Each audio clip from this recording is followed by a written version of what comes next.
Invito a que vayas conmigo a 1 Timoteo capítulo 2 versículo 5. 1 Timoteo 2, 5. Timoteo fue un pastor joven, bastante joven, quien fue instruido por el apóstol Pablo, fue educado de una madre y una abuela piadosa, así como quizás algunos de ustedes han sido educados por padres piadosos, a lo mejor no un papá, pero sí una mamá, una abuelita que te habla la palabra. Yo tuve una abuelita que me hablaba la palabra, ella siempre oraba por mí y hoy es un gozo que ella pueda verme sirviendo a Dios. Y yo sé que tu abuelita piadosa, tu madre, tus padres oran por ti para que algún día puedan verte sirviéndole, y nosotros también. 1 Timoteo 2:5, ¿ya llegaste? Dice: porque hay un solo Dios y un solo mediador entre Dios y los hombres, Jesucristo, hombre. Yo quiero empezar haciendo una pregunta. A ver, levanta tu mano si eres fan de los superhéroes. Levanta la mano si eres fan de los superhéroes. Va a salir una imagen ahí. ¿Sí? Ya viene el tiempo de la película esta nueva, ¿no? Que va a salir. ¿Ya están listos? Qué bueno que están aguantando más de 3 horas aquí en la iglesia. Ya los aprueba para ir a ver la de los superhéroes, ¿no? Y creo que la mayoría, vi muchas manos levantadas, son fans de los superhéroes. Y la verdad, bueno, antes de continuar, voy a pedir que levanten su mano y me digan el nombre de un superhéroe. A ver, por acá, en medio. ¿Bien? Spider-Man. ¿Quién más? Por allá. ¿Quién? Tú, que tienes el de los lentes. ¿Cuál? Iron Man. Por acá, por acá. ¿Quién? Ese que dijo él. No, la verdad, a mí me chocan los superhéroes. Me caen mal los superhéroes, la neta. La neta. No, nunca me gustaron mucho. Y es que la verdad, imagínate, piensa en no lo dijeron, Superman. Sus poderes son más rápido que una bala, más poderoso que una locomotora, capaz de saltar altos edificios de un solo salto, ¿no? Pero, o sea, Superman, en serio, me cae mal porque nadie lo conocía cuando era Clark Kent y andaba así, nadie sabía que era Superman. Pero se quitaba los lentes.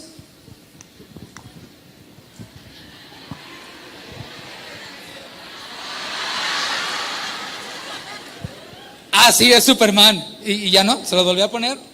Bueno, a lo mejor lo reconocían por los chones que traía arriba del pantalón, no sé. Pero no me laten mucho. Ahora, imagínate los papás de Superman.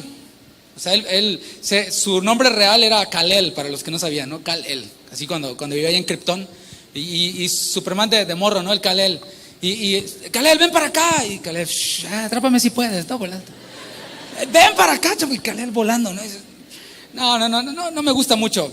Y no culpo a los papás de Superman por haberle conseguido una beca a la Tierra. Llega el hijo, ¿no? Luego, por supuesto, tenemos nosotros a nuestro Avenger mexicano, ¿no? Por acá, ¿qué tal? ¿Sí o no? Ese está más chido que Superman, la verdad. Este Avenger mexicano es más ágil que una tortuga, más fuerte que un ratón, más noble que una lechuga, por supuesto. Su escudo es un corazón. Ay, qué tierno. Es el Chapulín Colorado. Bueno, me late la actitud de este superhéroe, ¿no crees? Sí, está padre su idea. Sin embargo, siempre terminaba haciendo más problemas de los que arreglaba, de los que solucionaba, ¿sí o no? Y bueno, la idea de los superhéroes proviene de la mitología griega. ¿Cuántos han estudiado aquí un poquito de mitología griega? De ahí es de donde proviene. O sea, no creas que ahí surgió toda la idea de los superhéroes. Es muy antigua. Y proviene de la mitología griega, la cual presenta a los dioses. Los dioses del Olimpo eran seres superdotados, seres quienes siempre estaban saludables, quienes incluso se podían regenerar de época en época. Y bueno, tenían incluso algunas distintas caras. Estos dioses, sin duda, fueron creados en la imaginación de alguien. A alguien se le ocurrió crear a Zeus, crear a Afrodita, diferentes dioses. Y pues fueron con un fin creados con el fin de ser imitados, de ser admirados. Esa fue la idea de los superhéroes antiguos, de los dioses. Pero hoy en día vemos la filosofía de los dioses del Olimpo, de los dioses griegos, de los diferentes dioses, los vemos hoy en día, en nuestra cultura actual. Había un dios llamado Apolos, que era el dios de la salud, el dios de la belleza, el dios de la música, el dios de las bellas artes. Y también vemos a muchas Afroditas. Afrodita era la diosa del amor, la diosa de la belleza.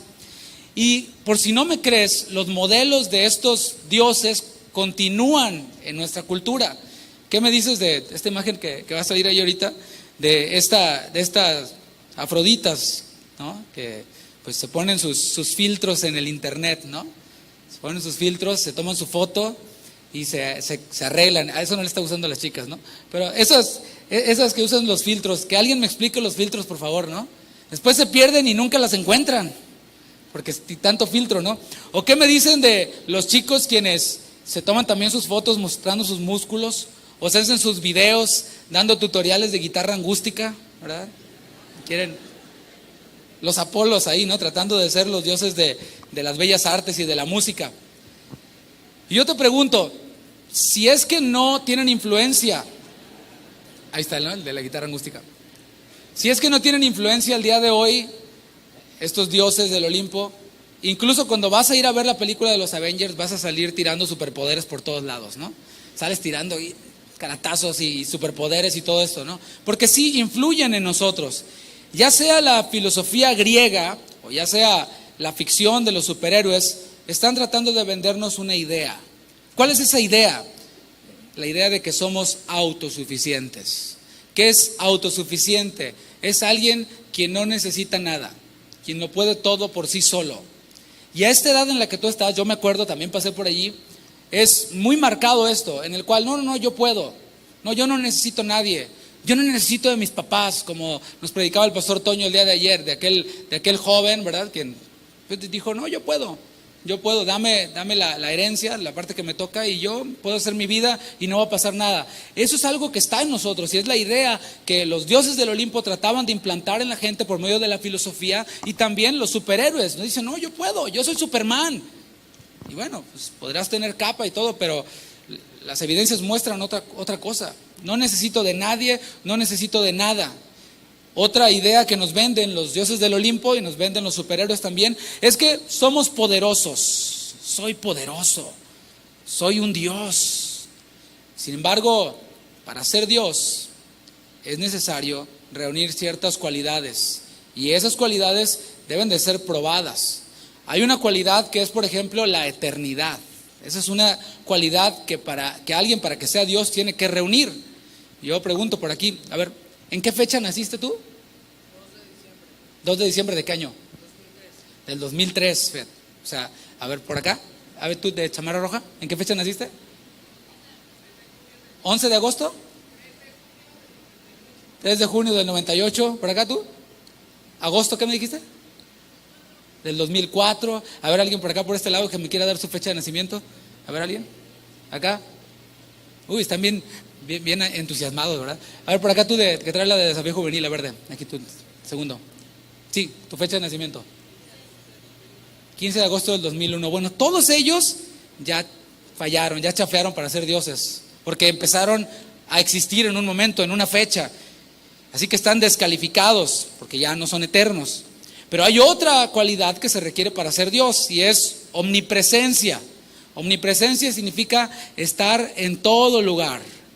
Y bueno, no voy a poner a preguntar, pero pues por no ser omnipresente, por no poder estar en 2 lugares al mismo tiempo, reprobaste matemáticas, ¿verdad? Porque no estuviste en clase, estuviste en otro lado y de plano no pudiste. Y hay otro atributo que es necesario para ser Dios, y es la omnipotencia. Esto es ser todopoderoso. Y yo le digo a los chicos, a los jóvenes varones, ¿no? Pues no has podido conquistar el corazón de la Brittany. No, definitivamente no eres todopoderoso. Pero ahora, bueno, tengo que ponerme espiritual, soy pastor, ¿no? Hay que poner el filtro pastoral. Te lo voy a decir bíblicamente, Romanos 3:12, y lo leyó Arce. Dice, todos se desviaron, a una se hicieron inútiles. De ahí lo extrajo Paquita, ¿verdad? A una se hicieron inútiles. No hay quien haga lo bueno. No hay ni siquiera uno. Es lo que dice Romanos 3:12. Así que, ya que estamos hablando de realidades, tengo que decirles a todos los que levantaron la mano que les encantan los superhéroes, y es que los superhéroes son ficticios. O sea, para que me entiendas, son un mito. Son falsos, no existen, son irreales. Solo hay un Dios verdadero. Ese Dios verdadero eligió a un pueblo. De todos los pueblos que existían, a Dios le plació elegir a un pueblo que era el pueblo de Israel. No fue ni a los mayas, ni a los totonacas, ni a los toltecas, o a los otomís, o a los mixtecos. No fue nadie de ellos. A Dios le plació elegir a un pueblo y revelarse a ese pueblo. Este era el pueblo de Israel. Y a ellos les dijo esto. Nosotros lo tenemos en nuestras Biblias en Deuteronomio capítulo 6, versículo 4. Y les llamó la atención. Esta es una oración que ellos la hacen ahora el pueblo de Israel como la Shema. Y comienza diciendo así, dice: oye Israel, escucha Israel, atiende Israel. Jehová nuestro Dios, Jehová uno es. ¿Dónde quedan todos los dioses del Olimpo? Dice Dios mismo, de sí mismo, dice que solo hay un Dios. Pero también en el Nuevo Testamento, en 1 Timoteo capítulo 2, versículo 5, lo leímos al principio, lo dijimos al principio, dice: porque hay un solo Dios y un solo mediador entre Dios y los hombres, Jesucristo, hombre. Así que yo quiero decirte algo, y hizo muy bien lo que decía Toño hace un momento, y es que esa idea de querer ser Dios no es nada nueva. Incluso desde antes de los dioses del Olimpo, desde antes de cualquier superhéroe, el que digas, ya hubo un personaje, ya hubo un hombre, o un ángel, perdón, quien trató de ocupar el trono de Dios. Lo escuchamos hace un momento. Y tratando de ocupar el trono de Dios, tratando de ocupar el lugar de Dios, cayó, fue expulsado. Y esto lo vemos en Isaías capítulo 14, versículo 13 y versículo 14. Isaías 14, 13 resalta otras cosas que no vimos hace un momento. Dice: tú que decías en tu corazón, y eso estaba internamente. ¿Te fijas cómo no hace falta estarlo diciendo en la boca, estar diciendo: no, yo soy Dios, yo soy autosuficiente, yo soy lo máximo? No hace falta decirlo, a lo mejor tú no lo dices, pero es algo del corazón. Es algo que fluye desde adentro, y dice: tú que decías en tu corazón, en lo interno de ti, subiré al cielo, en lo alto, junto a las estrellas de Dios, levantaré mi trono, y en el monte del testimonio me sentaré a los lados del norte, sobre las alturas de las nubes subiré y seré semejante al Altísimo. Así que la idea de querer ocupar el trono de Dios, la idea de quitar a Dios y ponerse a sí mismo, no es solamente de los dioses del Olimpo. Fue una idea que ellos se piratearon de este ángel, quien era una estrella de la mañana, como lo vimos hace un momento. Así que los superhéroes se piratearon a los dioses del Olimpo, los dioses del Olimpo se piratearon a este ángel. Y este ángel, como te decía ayer, se ha encargado de plantar esa misma idea, esa idea de ser dioses, esa idea de subir, de ocupar el lugar de Dios, de ser autosuficiente, de ser autónomo. Autónomo es que tiene sus propias reglas y va conectado. Un autosuficiente, quien no necesita de nada, hace sus propias reglas, pero esas reglas se ajustan, ¿verdad?, de acuerdo a diferentes detalles o puntos, ¿no?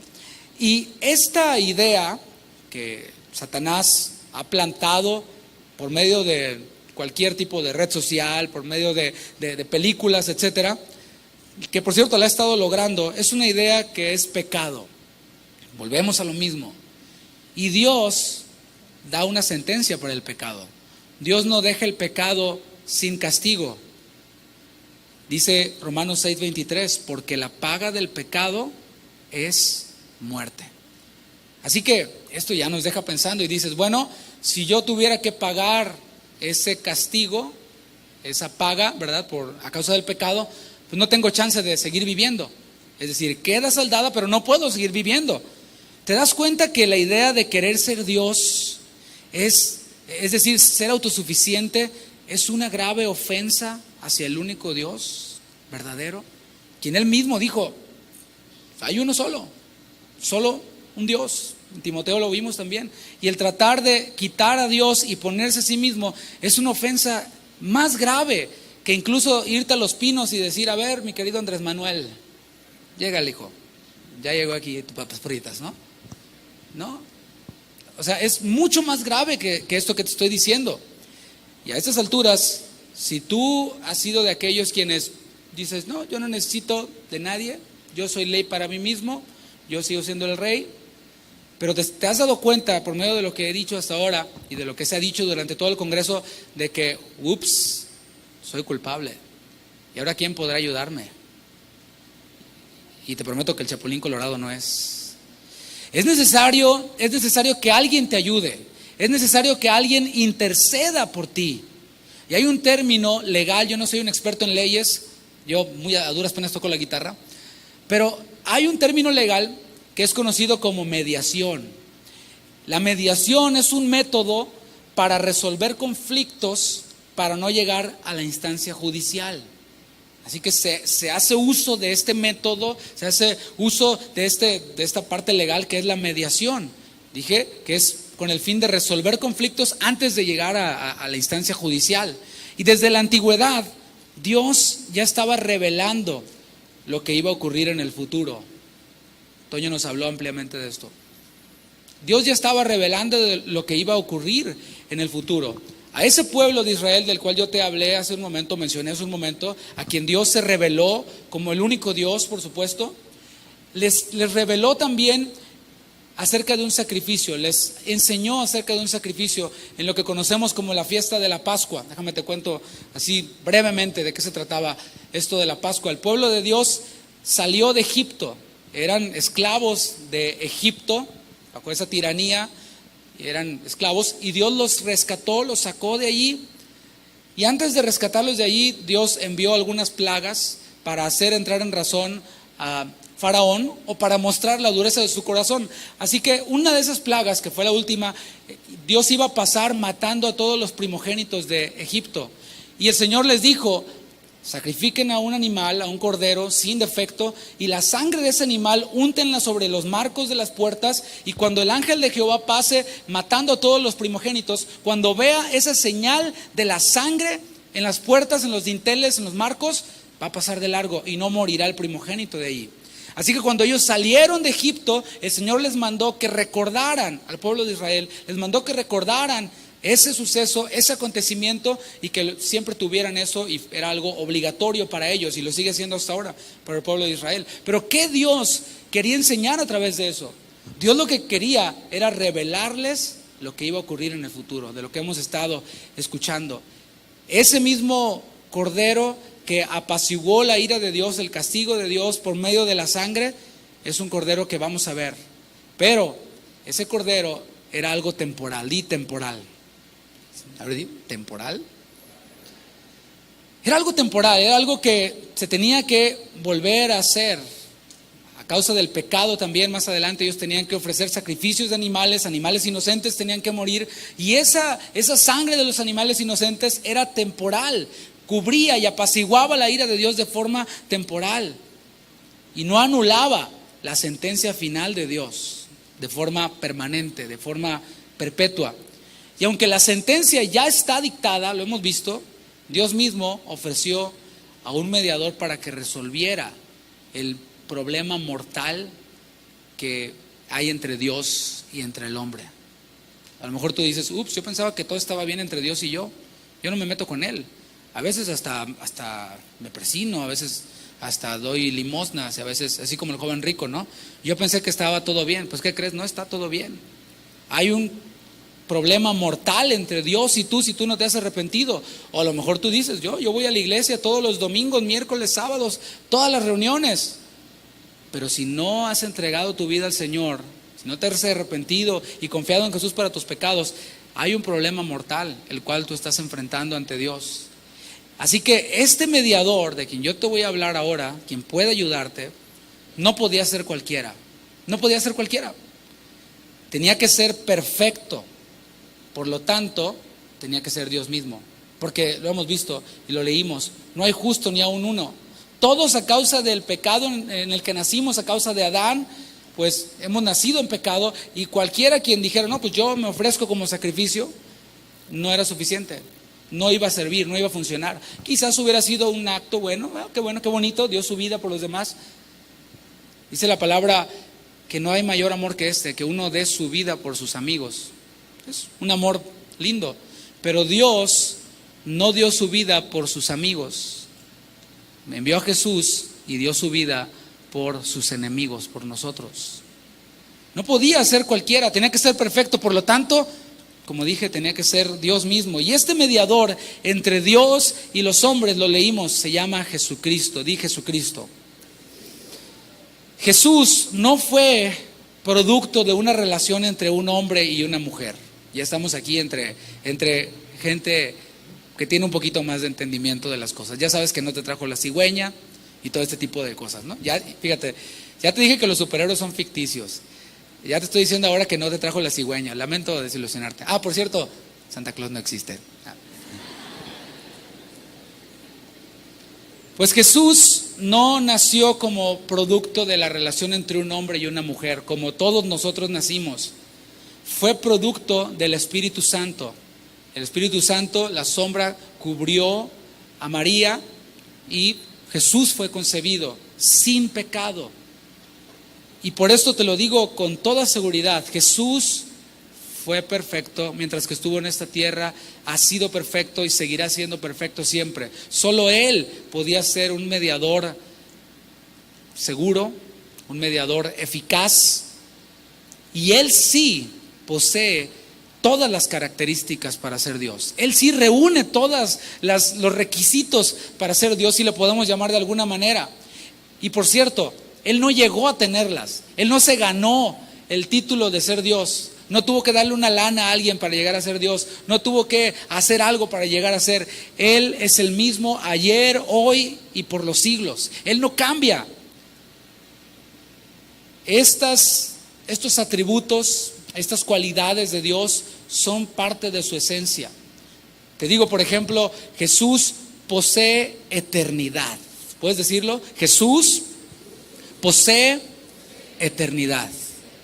El apóstol Juan dice en Juan 1:1, en el principio era el verbo y el verbo era con Dios y el verbo era Dios. Ese verbo está hablando de Jesús. Él era desde el principio, desde la creación. Todas las cosas por Él fueron hechas y sin Él nada de lo que existe habría sido hecho. Desde el principio para nosotros, por supuesto, porque Él es eterno. Pero además Jesús es omnipresente. Él sí es omnipresente. Él sí puede estar en todos los lugares. Él mismo prometió y dijo, he aquí, yo estoy con vosotros todos los días hasta el fin del mundo. Todos los días. Y cuando dice vosotros, estaban incluidos sus discípulos, pero estamos incluidos tú y yo, y están incluidos nuestros hijos, si es que los llegamos a tener, ¿verdad? Si es que tú no los tienes, los míos, etcétera. Por todos. Él es capaz de prometer eso a los que creen. Yo estoy con vosotros todos los días hasta el fin del mundo. Pero además Jesús sí posee omnipotencia. Él sí es todopoderoso. Claro, es todopoderoso porque no solamente Él creó todas las cosas fueron hechas por Él, sino que además Él las sustenta, Él las sostiene. Él hace que la tierra esté girando. Él sí es todopoderoso. Y cuando Él estuvo en esta tierra, en un cuerpo como el nuestro, en esos 33 años de vida y en esos 3 años de ministerio, Jesús, en una ocasión, sus discípulos iban con Él en una barca. Jesús dormía y vino una gran tempestad, soltaba muchos vientos, muchas lluvias, y los discípulos de Jesús, quienes por cierto caminaban con Él todo el tiempo, estaban llenos de temor. Estaban, sálvanos, que perecemos. Estaban ahí, ¿no? Bien Avengers, ¿no? Bien valientitos. Estaban con mucho miedo, atemorizados. Y Jesús, mientras tanto, dormía. Se despertó Jesús y calmó la tempestad. Dijo al viento, enmudece. Y se enmudeció. Claro, Él es todopoderoso. Él creó todas las cosas y Él puede decirle a los vientos que se calmen y se calman. Puede decirle a la lluvia que cese y cesa. Nadie más puede hacerlo. Nadie más lo puede hacer. Esos, por cierto, son solamente unos pocos de los atributos de Jesús que prueban, que demuestran que Él es Dios. Son solamente unos cuantos. Pudiera seguir aquí. Pero quiero que te quedes con eso, por lo menos, que Él es eterno, que Él es omnipresente, que está en todos lados y que Él es todopoderoso. Además, por si fuera poco, existen evidencias arqueológicas, existen evidencias históricas de que Jesús estuvo en esta tierra, de que se hizo hombre y estuvo aquí en esta tierra. No es un personaje ficticio. Nadie puede demostrar que Superman realmente existió. Nadie puede demostrar ese tipo de cosas. Son cosas de la fantasía. Pero sí hay muchas evidencias de que Jesús estuvo en esta tierra, de que se hizo hombre, es real. Hay evidencias también de que Él fue a la cruz y murió en la cruz por nuestros pecados, para derramando su sangre y así apaciguar eternamente la ira de Dios. Esto fue hecho una sola vez y para siempre. Una sola vez. Pero además, Jesús no solo se hizo hombre, Jesús no solo fue a la cruz por amor a nosotros, derramó su sangre, dijo consumado es, pero además resucitó. Y eso es lo que hace distinto al cristianismo de cualquier otra doctrina, de cualquier otra creencia. Jesús ha sido el único quien ha resucitado, pero fíjate bien porque dice la palabra que Él es el primogénito en resucitar, porque muchos resucitaron pero volvieron a morir. Jesús resucitó y ascendió a los cielos, subió a los cielos y está sentado a la diestra del Padre, con un cuerpo así, parecido a este. Materia en el cielo. ¿Cómo es eso? Pregúntame cómo es eso. No sé. Pero sé que lo voy a ver. Y sé que voy a tener un cuerpo como ese también. Y tú también lo puedes ver. Y resucitó al tercer día. Primera de Juan, capítulo 2, versículo 2. Dice, y Él, hablando de Jesús, es la propiciación por nuestros pecados. ¿Puedes decir gracias, Dios? Y no solamente por los nuestros, si es que tú eres creyente, si tú eres un genuino hijo de Dios, no solamente por nuestros pecados, dice, sino también por los de todo el mundo. Por eso te decía ayer que Dios es rico en misericordia, Dios es rico en gracia. A Él no se le gasta, no se le acaba la misericordia, es eterna como Él. Jesús es el Cordero de Dios que quita el pecado. Todos los demás animales cubrían, tapaban el pecado, hacían esto, pero Jesús no cubre el pecado. Él quita, elimina el pecado del mundo, y Él es el mediador que vino a traer paz entre Dios y los hombres por medio de su sangre. Tuvo que morir para poder ser ese mediador entre Dios y los hombres. Y hay algo que me encanta decirlo, y lo digo con mucho denuedo, con mucho valor y con mucha convicción, y es que no existe otro mediador, solo Jesucristo. No existe otro. Quizás tú digas, uy, qué intolerante, whatever. No existe otro mediador. Oye, ¿y Buda? Bien por él, ¿no? Saludos ahí al polvo que queda. Oye, ¿y la Virgen de quién sabe cuál? ¿Y aquel San quién sabe cuál? No existe otro mediador, no existe un corredentor, alguien quien sea junto con Jesús redentor. Jesús no necesita ayuda, Jesús no necesitó absolutamente nada, Él es Dios. No existe otro mediador, solo Jesucristo, y solo Él y únicamente Él puede ayudarte. Quizás tú te preguntes hasta ahora, bueno, ¿y qué tengo que hacer para recibir la ayuda? Primeramente, reconoce que has estado en el trono de tu vida. Ese sería el primer paso. Reconoce que has estado en el trono de tu vida. Y esto va para aquellos quienes no son creyentes, quienes es primera vez que vienen, quienes es primera vez que están en una iglesia cristiana y que escuchan un mensaje como este, pero también va para muchos quienes se dicen cristianos. Quienes dicen, no, pues yo soy cristiano. ¿Y por qué? Porque no soy católico. ¿O por qué eres cristiano? Porque no soy budista, porque no soy mormón, porque no soy testigo de Jehová, etcétera, ¿no? Pero aún para ellos, quienes dicen ser cristianos y no saben realmente por qué, cómo probarlo, cómo respaldarlo, también va para ti. Reconoce que has estado en el trono de tu vida, y la única forma de recibir la ayuda es reconociendo que la necesitas, ¿no crees? Es la única forma de recibir ayuda. Hace algunos años, en la ciudad donde yo vivo, en Houston, Texas, hubo una tormenta terrible, un huracán llamado Harvey, que destruyó nuestra ciudad, la devastó por completo. Nuestra ciudad quedó sumergida bajo el agua.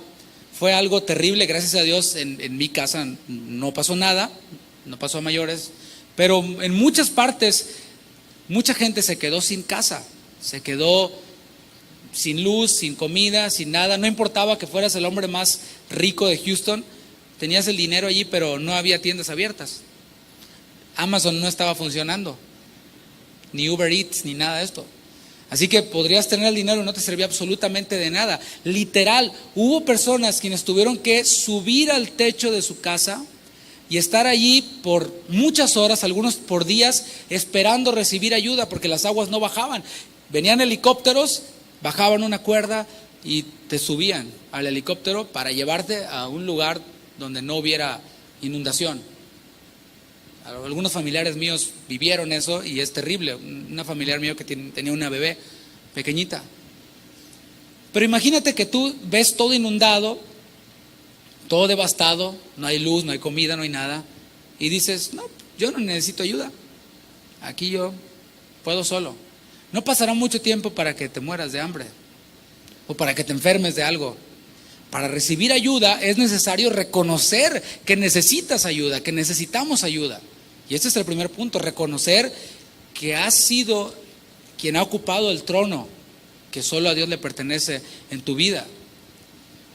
Que eres quien ha tomado sus propias decisiones, quien ha hecho sus propios planes sin tomar en cuenta a Dios para nada. Para nada. Y esto tiene una aplicación muy práctica. ¿Por qué quieres estudiar lo que quieres estudiar? Porque me late. Bueno, ¿le has preguntado a Dios al respecto? ¿Has considerado a Dios en tus planes? Porque algunos de ustedes están en etapas de toma de decisiones sobre lo que va a marcar el resto de tu vida. ¿Le has preguntado a Dios si esa carrera que tú vas a tomar realmente le va a glorificar a Él? ¿Vas a glorificarle a Él con tu vida si eres cristiano? O quizás ese noviecito que tienes o esa noviecita que tienes, ¿le preguntaste a Dios? ¿O nomás viste, los ojos tapatíos? ¿O nomás viste así el peinado del Brian y dijiste, me late? ¿Le preguntaste a Dios en serio? ¿O eres de los que dice, no, pues no es cristiano, pero yo lo convierto? Yo me lo gano para Cristo y así un alma para Cristo y un cuerpo para mí.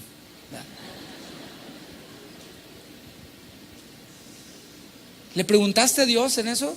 Bueno, sí da risa, pero quizás alguien está siendo evidenciado ahora mismo de que no tomaste en cuenta a Dios, de que tú haces tus propios planes, de que tú tomas tus propias decisiones. ¿Será acaso la voluntad de Dios que te vayas a vivir tú solo y digas, no, pues ya, me voy a ir, ya soy todo un hombre, tengo 14 años. Así que, Mom, Dad, see you later, alligator. Ahí nos vemos. No es suficiente, por cierto, con reconocer que necesitas ayuda. Es necesario moverte. Y espero que hasta aquí te estés dando cuenta, sí necesito ayuda, pero no basta solamente con reconocerlo. No basta con reconocer, ver la inundación y decir, no, pues sí necesito ayuda. Ok, muévete, súbete al techo, haz lo que tengas que hacer para recibir esa ayuda. Y los evangelios registran la fe de un hombre y de sus 4 amigos. Este hombre era un hombre paralítico y sabían de que Jesús existía. Esto fue mientras que Jesús estuvo en esta tierra. Y estos hombres, o sea, este hombre con sus amigos, accionaron su fe. No se quedaron allí diciendo, no, pues sí estás bien paralítico, hijo, sí estás bien enfermo. No, pues qué mala onda por ti, ¿no? Y todos estaban de acuerdo en eso y no se quedaron allí. Y allí muchos jóvenes están. No, pues la neta que yo sí estoy bien terrible. Ok, ¿qué estás haciendo? La ayuda está allí disponible. Estos hombres, dice Marcos 2, versículo 3. Fíjate lo que dice. Entonces vinieron a él unos trayendo un paralítico que era cargado por 4. O sea, estaba gordito yo creo, ¿no? Él le llevaban cargado los cuatro. Y como no podían acercarse a él a causa de la multitud, Jesús enseñaba en una casa y no había cupo, no había lugar, no había por dónde entrar. Dice, como no podían acercarse a él a causa de la multitud, descubrieron el techo de donde estaba. Y haciendo una abertura, bajaron el lecho, o sea, la camilla en que yacía el paralítico. Imagínate esto, Jesús predicando, así como yo estoy enseñando ahorita, el techo, ellos empiezan a hacer un hoyo en el techo porque eran de ramas, ¿verdad? Muchos de ellos. Entonces empezaron a hacer un hoyo en el techo y de repente empieza a bajar el tipo con todo y camilla. ¡Órale, va! Continúa diciendo, versículo 5, al ver Jesús la fe de ellos, dijo al paralítico, hijo, tus pecados te son perdonados. Sí, hay perdón de pecados. Sí hay un milagro que Dios realizó, que Jesús realizó, pero tuvo que haber fe para ver ese milagro, para recibir ese perdón de pecados. Y hermanos, amigos, jóvenes, no fue un héroe. Normalmente se pone a los amigos y al paralítico como el héroe, pero en realidad no. En realidad, como te decía ayer, un héroe no es el que extiende la mano y cuando baja la cuerda del helicóptero de la Guardia Costera, extiende la mano y se trepa. Y no dicen, ¡ay, bravo, qué héroe! No, héroes son los de la Guardia Costera. Héroes son los que mandan la ayuda. Y hubo fe en estos hombres. La fe es accionar, fe es moverte, no es nada más creer. Dice la palabra, muchos me dirán en aquel día, Señor, Señor, hicimos esto en tu nombre, hicimos aquello en tu nombre, fui al desafío juvenil. Y el Señor les dirá, nunca los conocí, apártense de mí, hacedores de maldad. Qué terrible, ¿no? Vivir una vida en vano ir a la iglesia, en vano dar ofrendas, en vano ir a congresos, en vano, si realmente no has tenido fe, la fe para salvación. Jesús vio la fe de ellos, esa fe que no es solamente de labios, que no solamente habla y dice Señor, Señor, Señor, sino una fe que se mueve. Hijo, tus pecados te son perdonados. Y hay otra historia también en los evangelios de un hombre llamado Zaqueo. Eso está en Lucas 19:1. Dice que Jesús había entrado a Jericó, iba pasando por la ciudad y un varón llamado Zaqueo, la Biblia lo describe como un hombre, no era cualquier hombre, era un gran hombre, quien era jefe de los publicanos. Era rico además, pero era chaparrito. O sea que no me agüito, ¿verdad? Era chaparrito, tenía mucho dinero, tenía mucha posición, pero era bajito de estatura. Así que él procuraba ver quién era Jesús. Había un deseo en él de conocer a Jesús. Él reconocía que necesitaba a Jesús. Y otra vez, el mismo obstáculo. Jesús estaba rodeado de grandes multitudes que le seguían. No podía a causa de la multitud. Y el evangelio de Lucas me encanta porque él resalta eso, ¿no? Como que le hacía bullying a Zaqueo. Dice, no podía porque era bajito de estatura. Dice, y versículo 4, y corriendo delante, ¿te fijas cómo hay una actitud de correr? Una actitud de fe. La vida cristiana no es una vida de así pasiva, así como que pues no sé.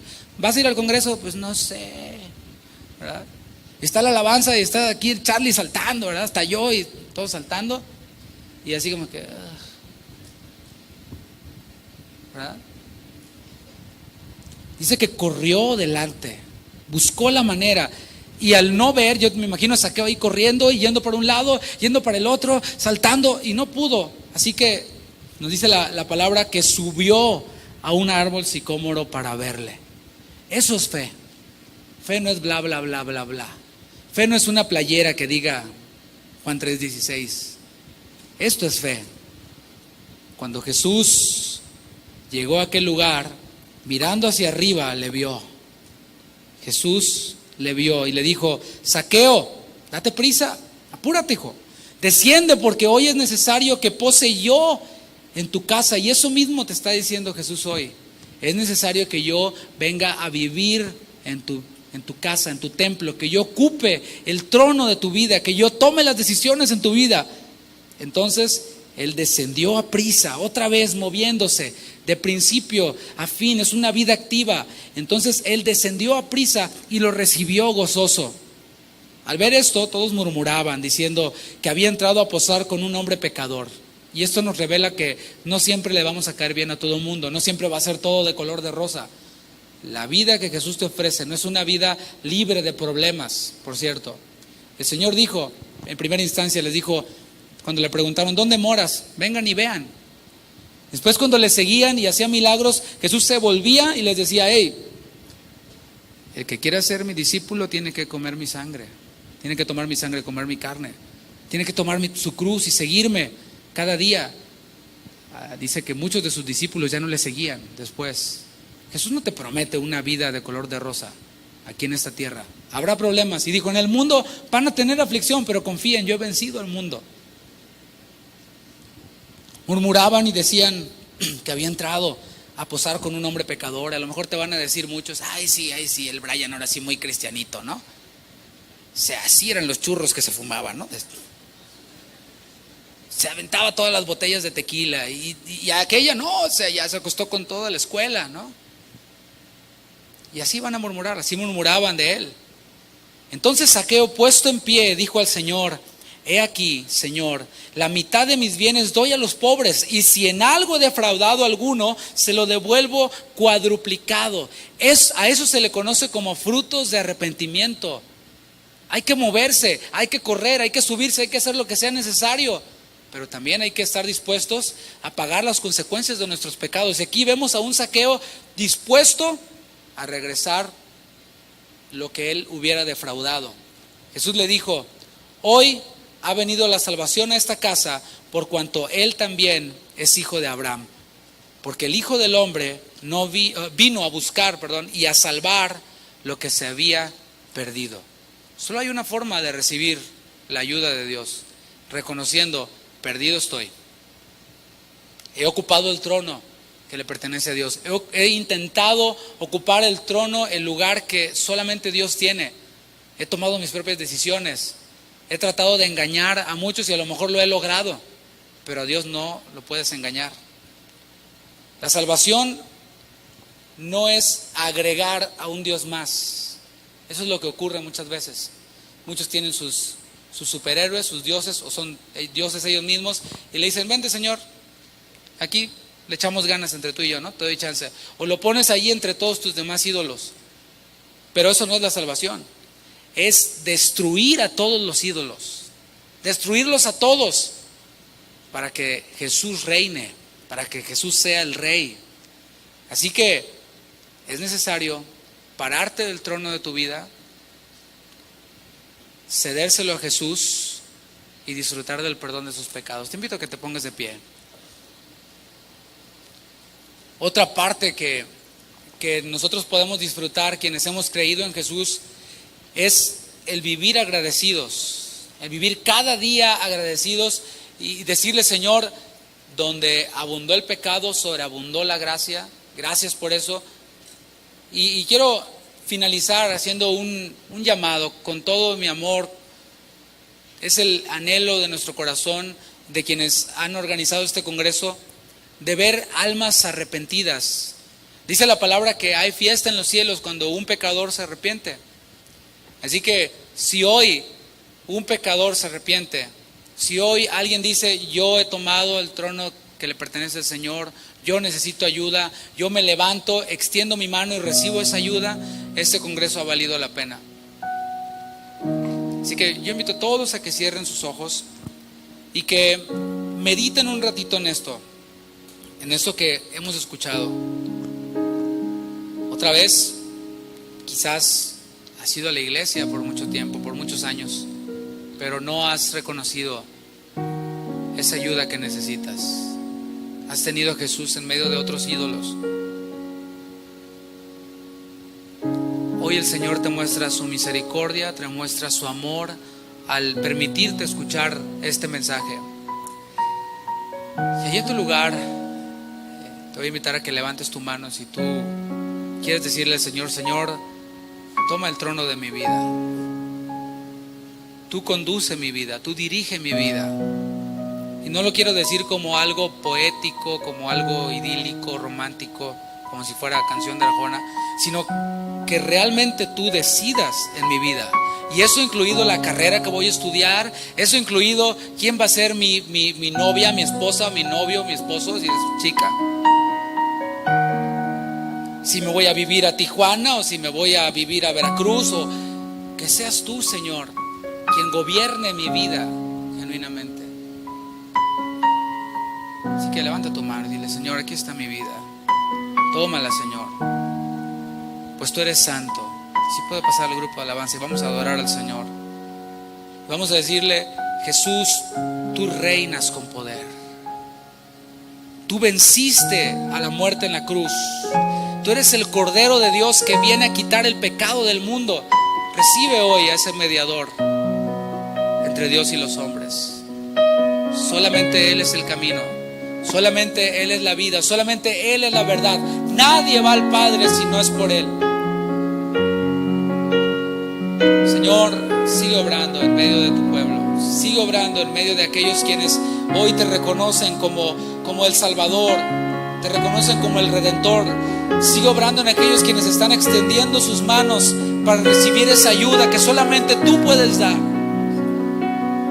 Sigue obrando, Señor, pues tú eres nuestra verdad.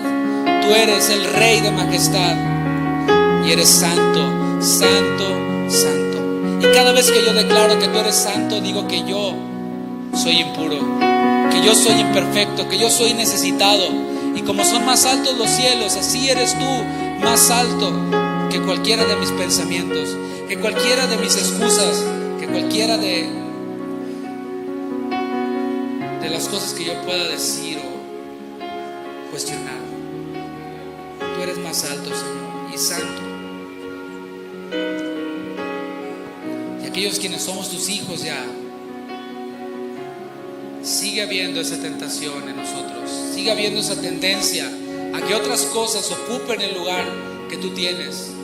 Y a veces nosotros mismos nos autovacunamos en contra del Evangelio. Pero hoy también nos disponemos, Señor, porque queremos estar listos para cuando tú vengas. Dice tu palabra, y tú dijiste a tus discípulos, los ángeles lo dijeron, que ibas a regresar, que ibas a volver. Y queremos que cuando vuelvas nos encuentres ocupados sirviéndote, que nos encuentres ocupados llenándonos de tu palabra, llenándonos de tu espíritu cada día.